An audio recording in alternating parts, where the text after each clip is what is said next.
Pathirana voice Pathirana මැදිරිය ඔන්න අපි ආරම්භ කරන්නටයි සූදානම් වෙන්නේ චාරිත්‍රයට මුල් තැන දීලා තමයි අදත් අපි පතිරණ මැදිරිය ආරම්භ කරන්නට සූදානම් වෙන්නේ සංගීතයේ නිම්වලු සොයා යන ගමනේදී සැගවුණු චරිත කරලියට ගෙනල්ලා කරලිය පෙරලි කරන්නට තැනක් හදන්නටයි මේ වෙහෙසෙන්නේ. ඉතින් අපි දන්නවා ඉතාලියේ විසිරී පැතිරී සිටින සංගීතයට ආදරය කරන බොහෝ පිරිසක් අපිත් එක්ක ඉන්නවා. ඒ හැම දෙනාටම වේදිකාවක් තරන්නට තමයි පතිරණ මැදිරිය නිර්මාණය වෙන්නේ. ඉතින් අද අපිත් එක්ක මේ වැඩසටහනට සම්බන්ධ වෙන්නේ සංගීතයට පුදුමාකාර ඇල්මක් ආදරයක් හැකියාවක් කියලා දෙන්නේ. ඒක තමයි විශේෂත්වය වෙන්නේ. මෙතන ඉන්නේ කටුනේරිය පුරවරයෙන් සංගීත ශේෂ්ත්‍රයට බිහි වෙච්ච කවුරුත් ආදරයට මංගලිකා කියන්නේ මංගලිකා ගීතානි ආයිබුවන්. අයිබුවන්. මෙහා පැත්තේ ඉන්නේ ලොරෙන්සෝද අල්මේදෝ තමයි මතක් වෙන්නේ. මොකද මෙයාගේ අල්මේද කැලලක් තියෙනවානේ. මේ තමයි සංජය අල්මේදා බේස් ගිටාර් කිං. අයිවෝ කියලා ආදරයට හැමෝම කියනවා. මේනි සංජය අල්මේදා අයිබුවන් නාලේ. ඉතින් මේ දෙන්නත් එක තමයි අද පතිරණ මැදිරිය ක්‍රියාත්මක කරන්න සූදානම් වෙන්නේ. ඉතින් ගීත රසක් තියෙනවා. මෙයාගේම ගීත තියෙනවා. ඒ වගේම මෙයා ආස කරන ගීත තියෙනවා. දෙන්නත් එක්ක පතිරණ මැදිරිය ඉදිරියට ගෙනෙන්නටයි අපි බලාපොරොත්තු වෙන්නේ. ඉතින් ඔබටත් පුළුවන් පතිරණ මැදිරියට සම්බන්ධ වෙන්න. ඔබේ කතාව අපිට කියන්න. අපි කියනවා ලෝකෙටම. ඒ වගේම ඔබේ නිර්මාණත් එක්ක එන්න මේ මැදිරියට. අපි සූදානම් වෙනවා. ඒවට ඉඩ ලස්සනට හදලා දෙන්න. ඒ වගේම තමයි අද කියන්න ඕන අපේ යස සකලංක ලෝ ස්ටූඩියෝ අධිපතිතුමා ලොපෙරා ජාත්‍යන්තර සංගීත පාසලේ විදුහල්පතිතුමාගේ නිෂ්පාදනයක් තුළ තමයි අධ්‍යක්ෂණයක් තුළ තමයි මේ වැඩසටහන ක්‍රියාත්මක වෙන්නේ. මංගලිකා පුරා කියලා මංගලිකා ප්‍රථම වතාවට තමයි මේ වගේ වැඩසටහනකට අද සම්බන්ධ වෙනවා කියලා කිව්වේ. ඉතින් අපි බොහොම ගෞරවයෙන් පිළිගන්නවා. ඒ වගේම තමයි දැන් කටුනේරිය කියන්නේ සංගීත පුරවරයක්. ඉතින් කොහොමද කියන්නකො කොහොමද සංගීත ශාස්ත්‍රයට එන්නේ ඔබ? ඇත්තම කියනවා නම් මහින්ද මල්ලි මම පුංචි කාලේ නම් මගේ ආසාවක් තිබුණා සංගීතය කරන්න, සංගීතයට සින්දු කියන්න, ගීතිකා කියන්න.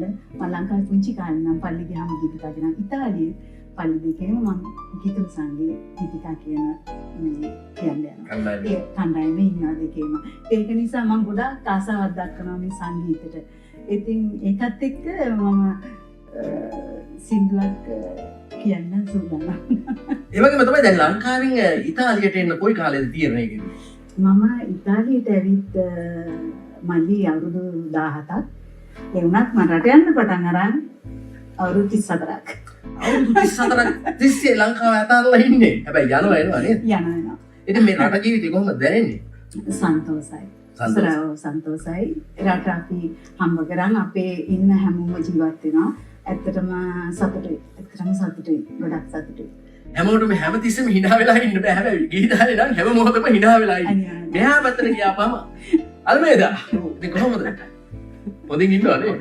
ඉතින් කියන්නකෝ දැන් බලන්න ඔබත් කොහොමද සංගීත ශාස්ත්‍රයට එන්නේ ලංකාවේ කොයි පළාතේද? නයිනමඩ මම පළාත. වැඩි දුරක නෙමෙයි. කටුනේරිය නයිනමඩ. ඔව් යාවට තමයි. ඔව්. ඒ ඉස්කෝලේ යන කාලේ ඉඳන්ම මේ බෑන්ඩ් තමයි ඉතින්. ඔව් මතක තියෙනවද කොයි කාලෙද දැන් සංගීත භාණ්ඩයක් මුලින්ම ගත්ත කාලේ මතකයි? මම මතක නැහැ. කවුද ඒ කාලේ උදව් කෙරුවේ? උදව් කරේ මගේ යාළුවෙක් තමයි ගමේම. එයාලා දුන්න ඩ්‍රම් සෙට් එකක් ඒක මේ මට ගෙදර අරන් යන්න දුන්නා. පස්සේ මං ගිහිල්ලා ඒකට තට්ටු කරලා කොහොම තමයි ඉගෙන ගත්තේ. මුලින්ම ඩ්‍රම්ස් ගැහුවේ. ඊට පස්සේ බේස් එකට මාරුනේ කොහොමද? නෑ ඊට පස්සේ රිද්ම් ගහනවා. ලංකාවේ රිද්ම් ගහනවා ඊට පස්සේ සිං කෙරුවා. ඊට පස්සේ තමයි මෙහි ඇවිල්ලා බේස් ගහන්න පටන් ගත්තා. දැන් මෙහාට ඇවිල්ලා කොච්චර කාලයක් කරනවද? 99 ආවේ. 99. දැන් සිටිසන් එක කියන්නේ ඉතින්. ඔව් සිටිසන්. එතකොට දැන් තමන්ගෙම කියන ගීත නිර්මාණය කරගෙන තියෙන්නේ නේද? ඔව්. ඒ කොහොමද දැන් හිතන්නේ දැන් මේ ඉතාලියට ඇවිල්ලා බෑන්ඩ් ගහන ගමන් තමන්ගෙම කියලා සින්දුවක් අරන්න ඕන කියලා කවුද අදහස දැම්මේ? අදහස කියන්නේ මට හිතුණා මේ මට ඉන්න පොඩි පුතෙක් ඉන්න අවුරුදු 5ක. ඉතින් මේ එයාට සින්දුවක් කියන්න ඕන කියලා හිතුණා.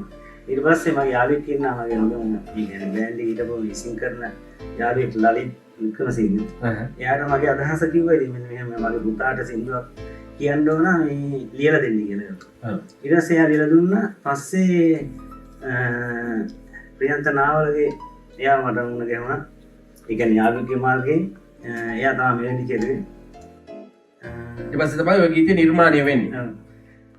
තාත්තා කෙනෙක්ට බොහොම ආසාවක් දැනුණා තමන්ගේ පුතා වෙනුවෙන් ගීතය නිර්මාණය කරන්න. ඉතින් තාත්තට කොච්චර ආඩම්බරයක්ද තමන්ගේ පුතා ගැන. ඉතින් ඒව තමයි මේ ගීතයට ගැබ් වෙලා තියෙන්නේ. ඉතින් ඒකත් එක්ක සංජයගේ පළවෙනි ගීතය තමයි සංජය ගායනා කරන්න සූදානම් වෙන්නේ. තමන්ගේ ජීවිතයේ හීන ගොඩක් තියෙනවා. හැබැයි අනුන්ගේ ගීත ගායනා කරපු සංජයට මුලින්ම දරුවා ගැන කියන්නට තමයි ආසාව තිබ්බේ. කාලයක් බලා ඉඳලා හීනයක් සැබෑවෙනවා ලෝකයම වගේ දිනලා සතුට මට දැනිලා කාලයක් බලා ඉඳලා හීනයක් සැබෑවෙනවා ලෝකයම වගේ දිනලා සතුට මට දැනිලා පුතේ නුඹ මන් වගේ තමයි මගේ පන දැන් ඉතින් නුඹයි පුතේ නුඹ මන් වගේ තමයි මගේ පන දැන් ඉතින් නුඹයි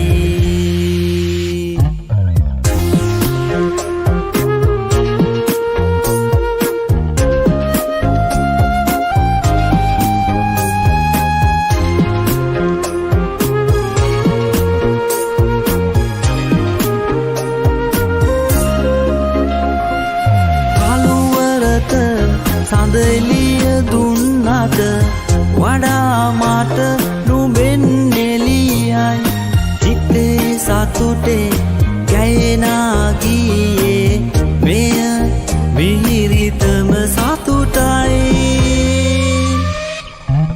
කළුවරට සඳලිය දුන්නට වඩා මට නුඹෙන් එළියයි හිතේ සතුටේ ගියේ මෙය මිහිරිතම සතුටයි පුතේ නුඹ මන් වගේ තමයි මගේ පන දැන් ඉතින් නුඹයි පුතේ නුඹ මන් වගේ තමයි මගේ පන දැන් ඉතින් නුඹයි දැන් ඔබ සංගීත ශේෂ්ත්‍රයට ওই විදිහට ඇවිල්ලා ඉතාලියටත් ඇවිල්ලා දැන් ගීත ගායනා කරන්න දැන් අවස්ථා ලැබෙන්නේ කොයි වගේ තැන්වලද? ගොඩාක් මම යනවා උත්සව තියෙන තැන්වලට.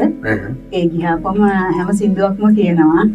ඕන කෙනෙක්ගේ ගීතයක් ගායනා කරනවා. ඔව් කියනවා. ඒ කියන්නේ මම ගායනා කරන්න ආසයි. ඒක නිසා එතෙන්ට ගියාම හිතට එන එක මට හොඳයි කියලා හිතෙන එක කියනවා. දැන් ලස්සන කටහඬකුත් තියෙනවා ලස්සනට ගීත ගායනා කරන්න ආසාවකුත් තියෙනවා අවුරුදු 30 ගානක් දැන් පිටරටවල වලම ඉන්නේ සල්ලිත් තියෙනවා තමන්ගේම කියන නිර්මාණයක් කවදාද අපිට අහන්න හම්බෙන්නේ ඉදිරියේදී කරන්න හිතාගෙන ඉන්නවා දැන් පතිරණ මැදිරි අද මුලින්ම ගායනා කරන්නේ කාගේ ගීතයක්ද අද මුලින්ම ගායනා කරන්නේ සමිතා මුදුන් කොටුව මහත්මිය ගායනා කරන කොයි දේශේ සිටියත් ඔබ මගේමයි කියවා ඒ ගීතය ඔව් දැන් මේ ගීතේට විශේෂ ආසාවක් තියෙනවා සමිතා මුදුන්කොටුව මහත්මියට ගොඩක් කැමතිද එහෙම නැත්නම් මේ ගීතේට කැමතිද මොකද්ද තියෙන්නේ එයාගේ කටහඬට ආසයි මටත් මගේ කටහඬත් පොඩ්ඩක් ඒ සමානව තියෙනවා ඒක නිසා ආසාවක් දක්වනවා ඔන්න එහෙනම් කොළඹපුරේ පිළිබඳ තමයි මෙයාගේ පළවෙනි ගීතය සමිතා මුදුන්කොටුව මහත්මිය ගායනා කරපු ගීතයක් ඔන්න පතිරණ වොයිස් මැදිරියේ මේ මංගලිකා ගීතානි සිටියත් ඔබ මගමයි කීවාලු මසරන් කඳ මතක නේද අපි දෙන්නා යාලු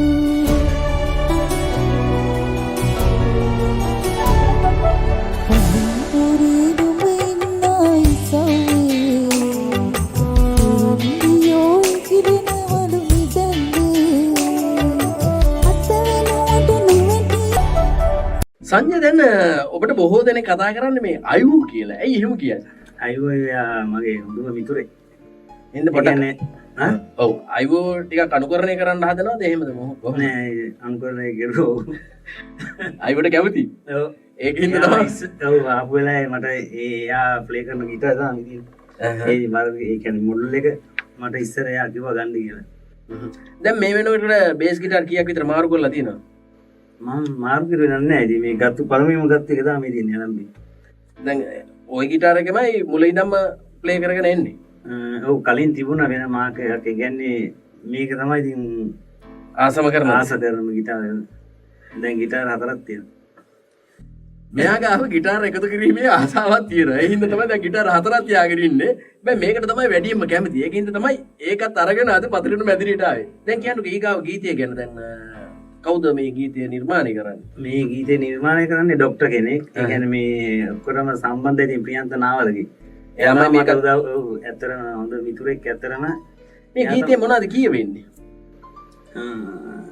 ආදරයක් සම්බන්ධ තමයි ඉතින්. පළවෙනි පද ටික කියන්න බලන්න. මම නැවතුණ තැන මට කියන්න ඕනේ. මම නැවතුණු තැන මොකද? තවමත් ඉන්නවා. තවමත් ඉන්නවා. එතකොට නැවතුණු තැන ඔයා තාම ඉන්නවා. එයා ගිහිල්ලා ඊට පස්සේ මොකද්ද වෙන්නේ? ඊට පස්සේ මොකද්ද කියන්නේ? ඒක ඊට පස්සේ මම බලනවා. ඒ කියන්නේ මතක් වෙන සිද්ධියක් තමයි ඒ කියන්නේ. ඒ කියන්නේ ඔයාට වෙච්ච සිද්ධියක් ගැනද මේකත් නිර්මාණය කළාද? නෑ ඒක මට ඇත්තට මේ ප්‍රියන්ත නාවලගේ තමයි මේ අදහස අදාළ නෑ. නමුත් විරහාවක් ගැන තමයි මෙතන කතා වෙන්නේ. මෙන්න මේ ගීතය තමයි අපි අහන්නේ. මෙයා හැබැයි නැවතිච්ච තැන ඉන්නවා. එයා කොහෙද කියලා කොහෙ හිටියත් මෙයාට අදාළ නෑ. මෙයා හැබැයි එහෙම් මෙහෙන් ගිහිල්ලා හොයලා බලනවා. ඒක තමයි මේ ගීතේ කියවෙන්නේ. මේ සංජය අල්මේදා පතිරණ මැදිරිය.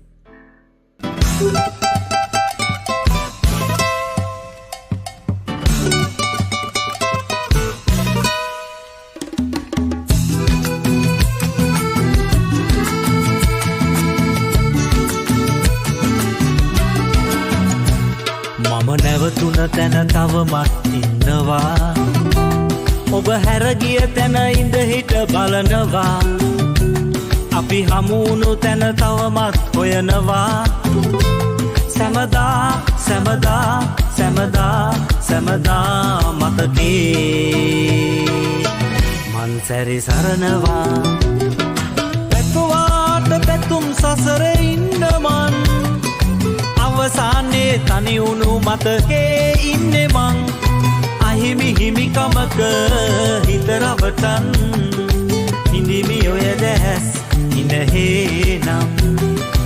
අහිමි හිමිකමක හිතරවටන් හිඳිමි ඔය දැස් ඉනහේ නම්.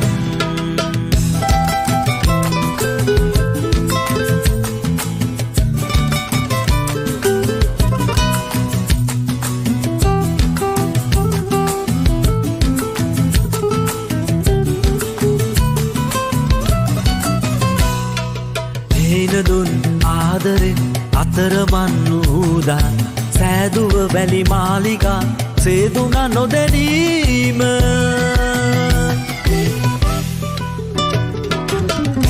දුන් ආදරෙන් අතරමන් වූදා සෑදුව වැලි මාලිගා සේදුන නොදැනීම. පැතුවාට පැතුම් සසර ඉන්නමන් අවසානයේ තනිවුණු මතකේ ඉන්නෙ මං. අහිමි හිමිකමක හිතරවටන් හිඳිමි ඔය දැස් ඉනහේ නම්. අහිමි හිමිකමක හිතරවටන් හිඳිමි ඔය දැස් ඉනහේ නම්. දැන් ඔබතුමිය මේ ළඟට ගායනා කරන්න තෝරගත්තු ගීතය මොකක්ද? මම තෝරගත්තු ගීතය තමයි මලට රේන්සේ. මේක විශේෂත්වයක් තියෙනවා. ගොඩක් ආදරය කරන අය සින්දුවට ගොඩක් අය ඒක ගොඩක් අය ආදරය කරන හින්දාද? මමත් ආදරය කරනවා ඒ සින්දුව. ඒකට ඒ කියන්නේ ඔබ ආදරය කරන්නේ දැන් මලට රේණුසේ ඔබ ළඟ ඉන්න. එතකොට දැන් එහෙම ආසයි එහෙම කැමැත්තක් තියෙනවා නේද? ඒ වගේ ආදර හැඟීම් වලට ආසයි. ආදර හැඟීම් දැන් ආදර හැඟීම් කොහොමද දැනුනේ? දැන් ඉතාලියට ඇවිල්ලා පිටරටවල හිටියා. එතකොට දැන් කොහොමද ආදරය ගැන දැනෙන්නේ ඔබට? ඇත්තටම ආදරේ ලස්සනයි. ඉතින් ඒ වුණත් අපි ඉතින් හැම විදිහකටම ජීවිතේ ගොඩනගිලා තියෙන්නේ. ඉතින් දැන් මට පවුරුදු 54ක්. ගැහණු කෙනෙක් වයසක් කිව්වම කොහෙද මේ? කාන්තාව සාමාන්‍ය වයස කියන්න කැමති නෑ නේ. වයස හංගනවා. මම ඉතින් පුංචි සංදියේ ඉඳන්ම ගොඩක් සංගීතයට ගොඩක් ආස කරා. පුංචි කාලේ ඉඳන්ම. දැන් අවුරුදු 54ක් නේ මේ කාලයට ඔබ හරි හම්බ කරගත්තු දේවල් මොනවද? හම්බ කරගත්තා නම් ඔක්කොම ජීවත් වෙලා තියෙනවා. ඒක තමයි හම්බ කරෙilla. ඉතාලියට ආපු කාලේ නම් මොන වගේ රැකියාවද කෙරුවේ? මම ජොර්නාත තමයි කරේ. ඒ කියන්නේ උදේට ගිහිල්ලා හවසට එනවා. හවසට ගෙදර යනවා. ඉතාලි ජාතිකයන්ගේ දකින්න ආසම දේ මොකක්ද? එයාලා හරි කරුණාවන්තයි. ගොඩක් හොඳයි. වෙන රටවලුත් එක්ක බලනකොට ඇත්තටම ඉතාලියේ ගොඩක් හොඳයි. මම ගොඩක් ආදරෙයි ඇත්තටම කියනවා නම්. ඒ වගේම ඉතාලි ජාතිකයන්ගේ ඔබ දකින්න අකමැතිම දේ කියන්නේ? අකමැති දෙයක් නෑ මට. මං හරි ආදරයි. වැඩ කරද්දි තරහ යන වෙලාවක් නෑ. නෑ. කවදාකවත් තරහ ගිහිල්ලා මට තරහ ගියත් හිනහ තමයි වෙන්නේ. දැන් ලාංකික සමාජයේ ඔබ එහාට මෙහාට යනවනේ. ලාංකික සමාජයේ මිනිසුන්ගේ දකින්න අකමැතිම දේ මොකක්ද? අකමැති කියලා දෙයක් නෑ. මම සමාජෙ ගොඩාක් ගැවසෙනවා හැම මිනිස්සු කියනවානේ මේ අපේ මේ සමාජ ජීවත් වෙන්න බෑ. අරයා මෙහෙමයි කෝකයි අරකයි වාට එහෙමයි හම්බෙලා නෑ. මම එහෙමයි දැක්කත් මම එයාත් එක්ක හිනහ වෙලා සතුටින් කතා කරනවා. මට ඒක නොපෙන්නනවා වගේ මං උන්නාම එයාලත් මට හොඳයි. ඒ කියන්නේ කිසිම කෙනෙක් එක්ක තරඟෙකුත් නෑ වැඩකුත් නෑ කවුරු මොනවා කිව්වත් ප්‍රශ්නෙකුත් නෑ. නෑ ප්‍රශ්නෙකුත් නෑ. ඔක්කොමත් හොඳයි. ඒ හැමදෙරේ මෙන්න මෙයා වගේ හිතන්න පුළුවන් නම් හැමෝටම කොච්චර ලස්සන මේද? ඒක තමයි වෙන්න ඕනේ. අරයා මෙයා මොනවා කිව්වත් මට අදාළ නෑ. මගේ වැඩේ තමයි මේ කරාගෙන යන්නේ. ඔක්කොම හොඳයි. ඒ විදිහටයි යන්නේ. එහෙමයි යන්නේ. එතකොට දැන් හරි හම්බ කරගත්තු දේවල් කිව්වා. දැන් මේ ගීතය විශාරද නන්දාමාලිනියගේ ගීතයක්. බොහොම වටිනා කියන ගීතයක්. එතකොට දැන් ඔබ විශ්වාස කරනවා ඔබට මේ ගීතයට සාධාරණයක් කරන්න පුළුවන් කියලා. ඒ හින්දා තමයි අද තෝරගත්තේ. එහෙනම් අපි සූදානම් වෙනවා. මෙන්න මංගලිකා ගීතානිගේ තවත් ලස්සනම ලස්සන රස පිරුණු හඬින් ගෑන ගීතයක්. පතිරණ මැදිරිය.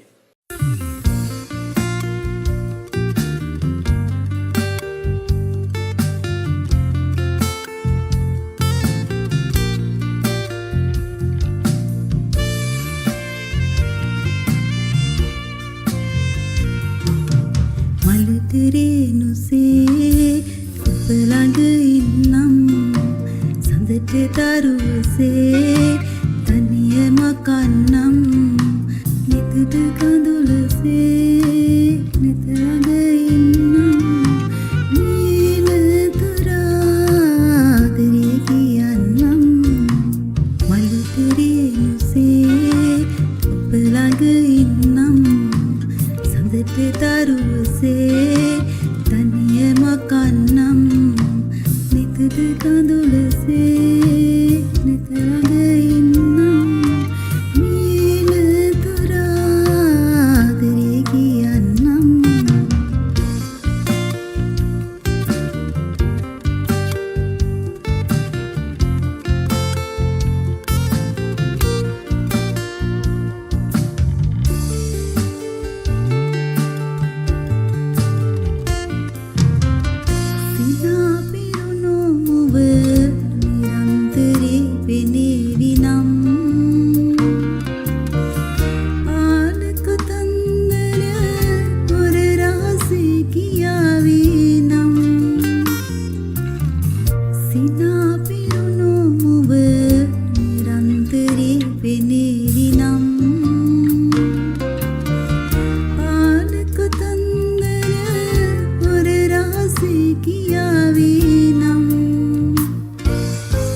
නිතරඟ ඉන්නම් නීලතරාදරේ කියන්නම් සංජය අල්මේදා දැන් සංගීත ප්‍රසංගවලට යනවා සංගීතයත් එක්ක ඉන්නේ මිනිස්සු අතර ගැවසෙනවා මේ වගේ ගැවසෙන අතරතුරේදී කාවද හම්බුනේ ප්‍රේමය ගැන මොකද තියෙන මතකය මාර ප්‍රශ්නේ වත් අහන්න මෙතෙන්ට ගෙනල්ලා මාව අනාථ කරනානේ නෑ ඔයාට දැන් ලැජ්ජද ප්‍රේමය ගැන කතා කරන්නේ අර එතකොට මොඩ නිකන් රතු වෙලා මොකද ඔය ප්‍රේමය ගැන කතා කරන්නේ ඇත්තටම කැමති නැද්ද නෑ ඇත්තට නෑ මම ආස මියුසික් ගැන කතා කරනවාට ඒ ගෑනු ළමයි වෙච්චර මේ අපිරියා වෙන්න හේතුව නෑ එහෙම අපිරියාවක් නෑ ඉතින් මෙයාත් මාර ප්‍රශ්න ඥානෙ බලන්න අපිරියා වෙන්න හේතුවක් නෑ කියන්නේ දැන් ඔයා ලස්සන වාහනයක් තියෙනවා ඔයාට දැන් ගිටාර් 4ක් තියෙනවා හොඳ ජොබ් එකක් තියෙනවා හරි හම්බ කරගත්තු සල්ලි තියෙනවා එතකොට ලෝකේ ලබන්න පුළුවන් හැම දෙයක්ම ඔයාට ලබා ගන්න පුළුවන් දැන් ගීතයක් වෙනුවෙන් ඇත්තටම කීයක් වියදම් කරනවද එක ගීතයකට සාමාන්‍යයෙන් කීයක් විතර වියදම් කරුවා ඒක කියන්න මොන කියන්න සාමාන්‍ය විදිහට කියන්නේ ලක්ෂ 5ක් විතර 6ක් විෂුවල් එක නැතුව ඔව් විෂුවල් එක නැතුව එතකොට විෂුවල් එකත් එක්ක එනකොට කීයක් විතර ඊට යනවද වැඩි ඊට වැඩි යනවා දැනට සින්දු 4යි කරලා තියෙන්නේ 4යිනේ දැන් 4ක් කරලා තියෙනවා දැන් ලක්ෂ 5 ගානේ විෂුවල් එක නැතුව බලපුවාම එතනම කීයද එතන ලක්ෂ 20ක් තියෙනවා එතකොට විෂුවල් එකක් දාපුවාම ලක්ෂ 50 පැනලා යනවා ගිටාර එක කීයක් විතර වෙනවද මේක ලංකා මුදලින් බැලුවොත් දැන් අය මේ ෆැක්ටරියෙන් ගන්න 10000ක් විතර එනවා යුරෝ 10000 යුරෝ 10,000ක් අපි නිකන් 300 ගානේ වැඩි කරලා බලමුකෝ යුරෝ 10,000 එතකොට ලක්ෂ 30ක් පැනලා එතනත් එනවා ලක්ෂ 30ක ගිටාර් 4ක් තියෙනවා මොනවාද අඩුපාඩු පෙම් කරන්න හොයාගෙන ඉන්නේ ඉතින් ආදරේ සෙල්ලම් කරපු අය ඉන්නවද ආදරේ හෝ සමාවෙන්න ආදරෙන් සෙල්ලම් කරපු අය නෙවෙයි ආදරේ කරද්දී ඔයාට නිකන් සෙල්ලම් දාලා ගියාය එහෙම කියන්නේ එහෙම මතක එහෙම නෑ එහෙම ආදරේ සම්බන්ධයෙන් එහෙම ලොකු ගැටලුවක් නෑ කියලා ඒ වුණාට ආදරේට තාමත් ආදරේ ඔව් එහෙනම් ඒ විරහ ගීතම හදාන්නේ මේ ප්‍රියන්ත නාමලගේමයි ප්‍රියන්ත නාමලගේම තමයි මෙයාගේ මේ කොටුවට දාලා තියෙන්නේ. එතකොට මෙයාගේ කිසි එයා නිතරම කතා කරනවා මට විරහම කියමු කියනවා. නෑ එහෙමත් නෑ ඉතින්. එයා කියනවා ඉතින් මේ සින්දුවක් තියෙනවා අපි දෙන්න කතා බහ කරලා තමයි කියන්නේ ඇත්තටම හොඳ මිතුරෙක් කියන්නේ ප්‍රියන්ත නාමලගේ කියන්නේ හොඳ මිතුරෙක්. ඔව් එයා මට කියන සංජය වාට මේ හොඳ සින්දුවක් තියෙනවා මේක බලන්න කියලා ඊට පස්සේ ඇත්තටම කියනවනම් ප්‍රියන්ත නාවලගේ කියන්නේ අති විශිෂ්ට සංගීතවේදියෙක්. ඒ කියන්නේ ලංකාවේ සුපිරිතම සංගීත ශිල්පීන්ට ගීත හදලා ජනප්‍රියම සංගීත ශිල්පීන් බිහි කරපු පුද්ගලයෙක්. හරි නිහතමානී පුද්ගලයෙක්. ඉතින් සංජය අල්මේදාට ගොඩක් උදව් කරනවා. ඉතින් සංජයගේ ගමනට ලොකු හයියක් දෙනවා. ඉතින් සංජය මීළඟට ගායනා කරන ගීතය අදිරණ මැදිරියේ සංජය අල්මේදාගේ අවසාන ගීතය. ඉතින් සංජය මේ ගීතයත් නිර්මාණය කරන්නේ ප්‍රියන්ත නාවලගේද? ඔව් එයාම තමයි අල්ලගන්න වෙන්නේ. එයාමයි. මේ ගීතය කොහොමද නිර්මාණය වෙන්නේ? අදහස ප්‍රියන්තනාවල එයා තමයි දුන්නේ. සංජය මෙන්න මෙහෙම කොරින් අක්කා එක්ක කිව්වා නම් හොඳයි සින්දුවක් කියලා. ඇත්තටම දැන් කොරින් අල්මේදානේ ඔයත් අල්මේදා. ඔයාලා ඥාති වෙනවද? එහෙම නැත්නම් එහෙම එකක් නෙමෙයි නිකන් ඉබේ හම්බෙච්ච එකක්ද මෙහෙම? නෑ ඉබේ හම්බෙච්ච එකක් මේ ප්‍රියන්තයි තමයි කිව්වේ කියන්නේ. සෙට් කරලා දුන්නේ කියන්නේ. දැන් මට කියන්නකෝ දැන් කොරින් අල්මේදාත් එක්ක ඔව් කොරින් අල්මේදාත් එක්ක කතා බහ කෙරුවද මේ ගීතය සම්බන්ධව? නෑ ප්‍රියන්තනාවගේ තමයි කතා කරලා. ඒ කියන්නේ තවම ගීතය දෙන්න එකට ගායනා කෙරුවට තාම දෙන්න අතර කතා බහක් නැහැ. කතා කරන්න ලැබුණොත් නෑ කතා කරලා කතා කරන්න කැමති. ආසයි. කවදා හරි දවසක එක වේදිකාවේ මේ ගීතය ගායනා කරන්න chance එක එනවා. ඒ කියලා හිතනවා. අපි ප්‍රාර්ථනා කරනවා මේ ගීතය ජනප්‍රිය වෙලා මේ දෙන්නට එක වේදිකාවේ අල්මේදලා දෙන්නට අක්කටයි මල්ලිටයි දෙන්නට එකට ගීතය ගායනා කරන්නට ලැබෙයි කියලා. ලියුමේ සයන් ගලහිදියා. එතකොට සංජය මට කියන්නකෝ දැන් අවසානට ඔබේ අනාගත බලාපොරොත්තු සංගීත ශ්‍රේෂ්ඨය අනාගත බලාපොරොත්තු. ඒ කියන්නේ එහෙම මහා ලොකු බලාපොරොත්තුවක් එහෙම මගේ ඇත්තටම කියන්නේ එහෙම නෑ. තවත් ප්‍රියන්ත නාවලගේ මහත්මයාට කියලා ගීත කීපයක් හදාගන්න තමයි බලාපොරොත්තු තියෙන්නේ. ඔව් ඒක නේ විනෝදාංශයට පස්සේ ඔව් ඉතින් ආසයි ඉතින් කියන්නේ. ඒ විදිහට මහා ලොකු එහෙම බලාපොරොත්තුවක් එහෙම නෑ. දැන් සංගීත ශාස්ත්‍රයේ මේ වකවානුව වෙනකොට සංගීත කණ්ඩායම් වල ඔබ ඉන්නවා අපිට සහයෝගය ලබා දෙන පිරිස මතක් කරන්න අවස්ථාවක් තිබෙනවා. ඉතින් මේ ශාස්ත්‍රය කොහොමද යන්නේ? දැන් ප්‍රියන්ත නාවලගේ මහත්මයා ඉන්නවා, ගීත රචකයෝ ඉන්නවා, ඒ වගේම ලොපෙරා ජාත්‍යන්තර සංගීත පාසලේ විදුහල්පතිතුමා ඉන්නවා. ඔව්. මේ හැම සින්දුවක්ම රෙකෝඩ් කරන්න ආවේ වියාලේ සාරා ලෝපෙරා අකලංක ගාවට තමයි ආවේ. එයාත් මගේ හොඳ මිතුරෙක් කියන්නේ. ප්‍රියන්ත නාවලගේ තමයි මුණ ගැසලා දුන්නේ. ඇත්තටම එතන මට හිතුණා කියන්නේ පළවෙනි සින්දුවේ මෙතන තන හොඳයි කියලා. එතන තමයි ඉතින් මම ඉතින් හැමදාම ඉතින් යන්නේ කියන්නේ රෙකෝඩින් වැඩවලට. ඔව්. එතන ඉස්කෝලේ යන්නේ තියන්නේ කියන්නේ මේ මම දැක්කයි කියන්නේ ළමයිට මේ ස්ටුඩන්ට් මේ කියන්නේ මියුසික් හොඳ දෙයක් වෙනවා ඒක. හොඳ දෙයක් වෙනවා. දැන් පතිරණ මැදිරියේ ඔබ ගායන අවසාන ගීතය. මීට පෙර ඔබේ ගීත අපි දැක්ක අන්තර්ජාලයේ සැරිසරනවා. ඉතින් එතකොට ප්‍රේක්ෂකයෝ මොකද කියන්නේ? ඔබේ යාළු මිත්‍රයෝ මොකද කිව්වේ? ඇත්තටම සතුටුයි. මොකද මම ගායනා කරන්න යන නිසා ඒගොල්ලෝ හරි සතුටුයි.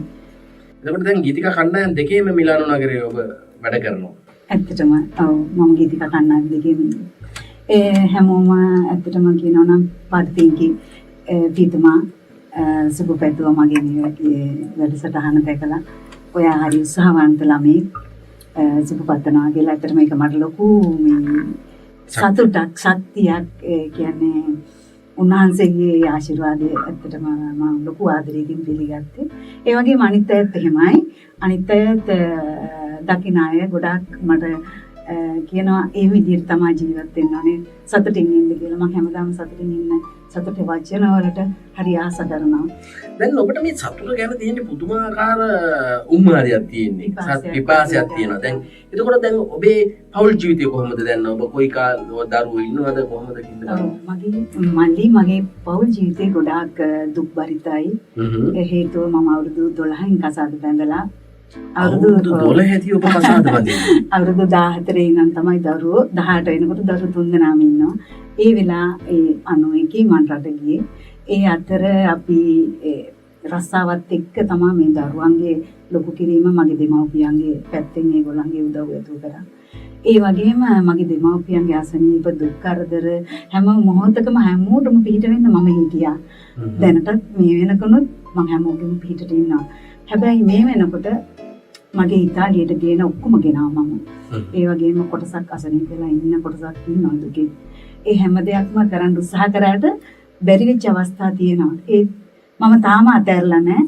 තාම මගේ ශක්තියෙන් ඒගොල්ලන්ට උදව් කරනවා. දැන් සාමාන්‍යයෙන් දැන් ඔබ පුළුවන් අයව ගෙනාවා කිව්වනේ. සීරම ගෙනාවා. එහෙම ගේන්න බැරි වෙච්ච අය අමනාප වෙලා එහෙම ඉන්නවද? නෑ. ඒත් නෑ අමනාප නැහැ. යුතුයකම් ඉටු වෙනවා. යුතුයකම් ඉටු වෙනවා. හැමෝටම මොනවාද වුණා. හැබැයි මට කරන්න පුළුවන් සල්ලි වලින් පමණයි. අතින් පයින් කරන්න බෑ. මම හැමදාම වැඩ. ඉතින් ඇගේ ජීවිතයට ශක්තියක් වෙන්න ප්‍රේක්ෂක ඔබට හැකියාවක් තිබෙනවා. ඇගේ ගීත ශ්‍රවණය කරන්න, ඇගේ ඉදිරියේදී නිර්මාණය කරන්න බලාපොරොත්තු වෙන්න ගීතවලට ඔබේ සහයෝගය ලබා දෙන්න, ෂෙයා කරන්න. ඇගේ TikTok, ඒ වගේම Facebook page, ඒ වගේම Instagram හැම දෙයකම follow කරලා, ෂෙයා කරලා, like කරලා එකතු වෙන්න. ඇය සතුටු වෙන්නේ මෙන්න මේ පුංචි වින්දනයක් එක්ක. ඒකින්ද අම්මා කෙනෙක්ගේ සතුටට ඔබටත් එක්කෙන්න පුළුවන්. ඇය අවසාන වශයෙන් අද පතිරණ මැදිරියේ ගායනා කරන්නේ විජිතය ආදරේ. ප්‍රින්ස් උදේපියන්ත මහත්මයා ගැයූ ගීතයක්. ප්‍රින්ස් උදේපියන්ත මහත්මයා අද අප අතර නැති වුණත් මේ ගීතය පුදුමාකාර ආදරණීය ගීතයක්. ඇගේ ජීවිතය මේක පිරිමි ගායකයෙක් වුණාට ඇයට ආදේශනය කරගෙන තමයි ගායනා කරන්නේ. අපි ඔබට අවස්ථාව දෙනවා ඒ ගීතය ගායනා කරන්න. විචිතය ආදරේ ඔබමය ලඳුනි මගේ මේ මුළු ජීවිතේ ඔබ දන්නේ දන්නේ නැතුව කාලය යනවා දෙයියෝ. මෙහෙම තමයි පතිරණ මැදිරියේදී අපි කතා බහ කරන්නේ. ඉතින් තමන්ගේ හැකියාවන් තමන්ගේ දක්ෂතාවයන් පෙන්වු කරන්න අපි ඔබටත් ආරාධනා කරනවා පතිරණ මැදිරියට එන්න කියලා. ලොපෙරා ස්ටුඩියෝ එකේ තමයි පතිරණ මැදිරිය ක්‍රියාත්මක වෙන්නේ. හැමෝටම අපි ආරාධනා කරනවා. ඉතින් සංජය මතක් කරන්න බෑනේ. මේ ඉන්නේ මගේ පරණ මිතුරෙක් තමයි. ඇත්තටම පරණ මිතුරෙක්. මට මාර සහයෝගයක් දෙන්නේ මෙයා. ඉතින් මොකද හිතන්නේ වැඩසටහන ගැන? නෑ ඇත්තටම ලස්සනයි පතින්න. ඒ කියන්නේ මහින්ද කියන්නේ මම කතා කරන්නේ අනිවාර්යෙන්ම. මෙයා තමයි මාව කලින් ඉන්ටර්විව් කරන්න ගියාවයි කියන්නේ. මෙයා මාර සපෝට් එකක් දෙන්නේ ඇත්තටම. දැන් අද වැඩසටහන ගැන මොකද හිතන්නේ? ලස්සනයි ඇත්තට. මේ වගේ අපිට විතරක් නෙමෙයි මේ වගේ තව ඉන්නානේ. කියන්නේ සෑහෙන ගොඩක් පිරිසක් ඉන්නානේ. කියන්නේ ඒ අයටත් දෙන්න ඕන මේ වගේ chance එකක්. ඒ කියන්නේ ඉදිරියට යන්න. ඔව්. ඒ වගේම මංගලිකා මහත්මිය මට කියන්නකෝ දැන් අද දවසේදී ඔබතුමියගේ පළවෙනි වැඩසටහන මේ වෙනි වැඩසටහනට සම්බන්ධ වුණේ. මොකද පතරණ මැදිරිය පිළිබඳව හිතෙන්නේ? අනේ හරි සන්තෝසයි. මොනවාද පතිරනොයිස් ඔයා එක්ක මෙතන වැඩසටහනක් කරන්න ලැබීම ඇත්තටම ලොකු වාසනාවක්. ඒ වගේම මෙලෝ ස්ටුඩියෝ මැදිරේ සංකීර්ණේ එතන හැම දෙයක්ම හරිම ලස්සනයි. හැමෝටම ඉගෙන ගන්න යමක් තියෙනවා. හැමෝම ඉදිරියට ගෙනියනවා. ඒ වගේම සතුටින් යමක් කරන්න පුළුවන් පුතෙක් ඉන්නවා එතන. ඉතින් අපි හැමෝම සතුටින් යමක් ඉගෙන ගන්න එන්න කියන එක තමයි කියන්න පුළුවන්. එහෙනම් අද දවසේ අපි සමුගන්නවා ලොපෙරා ජාත්‍යන්තර සංගීත පාසල පිටා තියෙන්නේ යලි සාරවල. ඉතින් මෙතෙන්ට එන්න බොහොම පහසුයි. අන්තර්ජාලයෙන් තෝරගන්න පුළුවන්. ඔබට ලිපිණියේ තියෙනවා හැම දෙයක්ම දුරකථන අංක. මෙතෙන් එන්න පුංචි දරුවෝ ඒ වගේම වැඩිහිටියෝ මෙතෙන්ට ඇවිල්ලා තමන්ගේ සංගීතය පිළිබඳව ඥානය වැඩි දියුණු කරගන්නවා. වාදනය, ගායනය, කටහඬ, පුහුණුව මේ හැම දෙයක්ම මෙතන සිද්ධ වෙනවා. ඒ නිසා මෙතෙන්ට එන්න. අද දවසේදී අපි වැඩසටහන නිමා කරනවා. හැම දිනකටම කඳුල නොරැඳෙන සතුට රජයන ලස්සන දවසක් ප්‍රාර්ථනා කරනවා. ආයුබෝවන්. ආයුබෝවන්.